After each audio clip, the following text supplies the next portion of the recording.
নমস্কার বন্ধুরা, গোপলু কিচেনের আরও একটি নতুন রেসিপির ভিডিও নিয়ে আজকে হাজির হয়েছি। আজকের আমার রেসিপি পমফ্রেট মাছের সর্ষে পোস্ত দিয়ে ঝাল। একদমই সহজ সিম্পল একটি রেসিপি। ভিডিওটি তাই শেষ পর্যন্ত দেখার জন্য অনুরোধ রইল। তাহলে চলুন দেখে নিই আজকের রেসিপিটা। এখানে আমি 3 পিস একটু মাঝারি সাইজের পমফ্রেট মাছ নিয়েছি।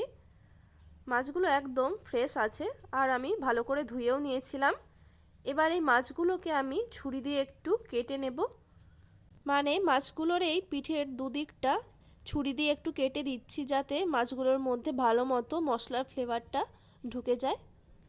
আর বন্ধুরা, আপনাদের কাছে একটা রিকোয়েস্ট, আমার চ্যানেলে যদি নতুন বন্ধু হয়ে থাকেন তাহলে প্লিজ চ্যানেলটিকে সাবস্ক্রাইব করে পাশে থাকা বেল আইকনটি অবশ্যই প্রেস করে দেবেন, যাতে আমি এরকমই নতুন কোনো রেসিপির ভিডিও দিলে তার নোটিফিকেশন আপনাদের কাছে সবার আগে পৌঁছে যায়। দেখুন, এখানে আমার সব মাছগুলো ছুরি দিয়ে কেটে নেওয়া হয়ে গেছে। এবার মাছগুলোর মধ্যে লবণ আর হলুদ মিশিয়ে নেব।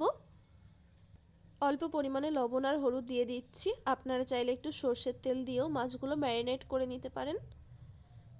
মাছগুলোর দুপিঠটা খুব ভালো মতো লবণ হলুদ মাখিয়ে কিছুক্ষণের জন্য ম্যারিনেট করে রেখে দেব।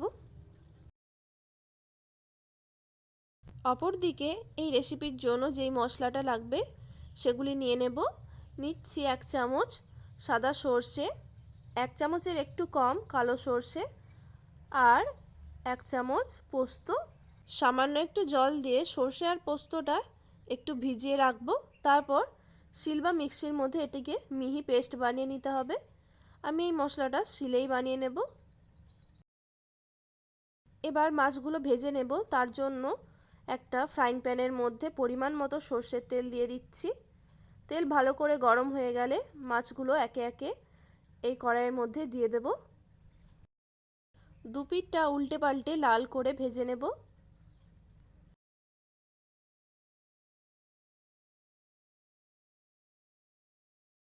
পমফ্রেট মাছকে খুব বেশি কড়া করে ভাজলে কিন্তু ভালো লাগে না, তাই দুদিকটা মোটামুটি ভেজেই তুলে নেব মাছগুলোকে। পমফ্রেট মাছ খেতে আমাদের বাড়িতে সবাই খুব পছন্দ করে। আর এই মাছের তো অনেক রকমই রেসিপি হয়, কিন্তু এভাবে সর্ষে পোস্ত দিয়ে বানালেও কিন্তু ভীষণই ভালো লাগে।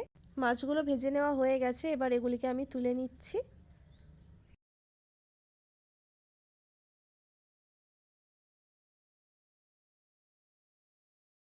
মাছগুলো ভেজে তুলে নিয়ে ওই একই তেলের মধ্যে দিয়ে দেব ফোড়নে সামান্য পরিমাণে কালো জিরে আর 2টো চেরা কাঁচা লঙ্কা। 10 থেকে 15 সেকেন্ড এগুলিকে ভেজে নিয়ে এবার এর মধ্যে বেটে রাখা সর্ষে পোস্তর মশলাটা দিয়ে দেব। মশলাটা দিয়ে কিছুক্ষণ কষিয়ে নেব। আমি এই মশলার সাথে সামান্য পরিমাণে মশলার বাটি ধুয়ে জল অ্যাড করছি।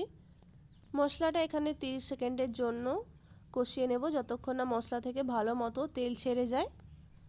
আচ্ছা, মশলাটা কষানোর সাথে সাথেই কিন্তু আমি এর মধ্যে হলুদ গুঁড়ো, লঙ্কার গুঁড়ো আর লবণ অ্যাড করছি। সব কিছু মশলার মধ্যে ভালো করে মিশিয়ে দিয়ে মশলা থেকে তেল ছাড়া পর্যন্ত কষিয়ে নিতে হবে।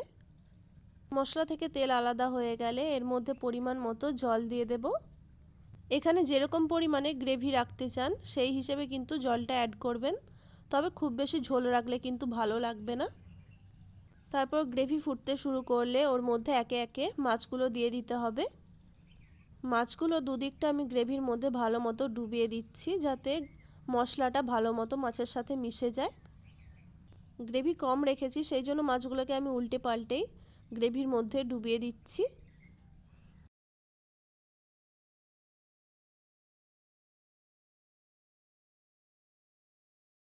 এবার গ্যাসের ফ্লেমটা একটু মাঝারিতে রেখে ঢাকা দিয়ে আরও 30 সেকেন্ডের জন্য মাছগুলোকে সেদ্ধ হতে দেব।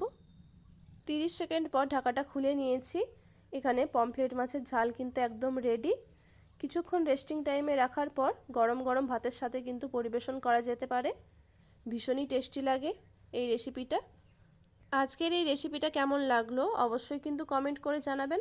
ভালো লাগলে ভিডিওটিতে একটি লাইক করে চ্যানেলটি প্লিজ সাবস্ক্রাইব করে দেবেন। সবাই ভালো থাকবেন, সুস্থ থাকবেন। রেসিপিটা সম্পূর্ণ দেখার জন্য অসংখ্য ধন্যবাদ।